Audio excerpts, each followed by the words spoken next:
育兒嘅風格好多種，你屬於邊一種呢？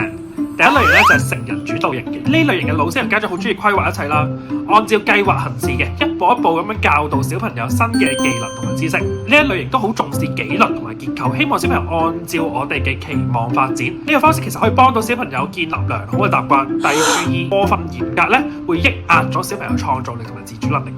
第二類型咧就係兒童主導型，呢類型嘅老師同家長比較順其自然，等小朋友可以自由咁探索同發展，尊重翻小朋友嘅意願同興趣。呢類型都相信小朋友有自己嘅學習節奏，喺遊戲同埋生活裏面自然點樣學到嘢。而呢個優點就係培養到小朋友嘅自主性啦同埋創造力。但係對於自閉症同發展遲緩嘅小朋友，我哋都要留意翻，避免過分放縱，令到佢哋咧缺乏必要嘅引導同埋規範。而我哋機構啦同埋大部分嘅 ABA 機構咧都係混合型，老師同治療師會靈活咁調整教學嘅方法，既會引導小朋友學新嘅技能同知識，同時尊重小朋友嘅興趣同意願，等小朋友可以喺遊戲同探索中學習。呢類方式嘅優點咧就係兼顧到小朋友嘅發展同埋學習，但係就需要家長同老師具備豐富嘅經驗同觀察力，先至可以喺唔同嘅情況裏面做出最好嘅選擇。每一種嘅育兒風格都有佢優點同缺點，冇絕對好同壞，只有最適合小朋友嘅風格。重要嘅係要用心去觀察小朋友，了解佢哋嘅需要，根據佢哋嘅發展調整我哋嘅教育方式。如果想了解更加多育兒嘅資訊，當然關注我同埋聯絡我嘅。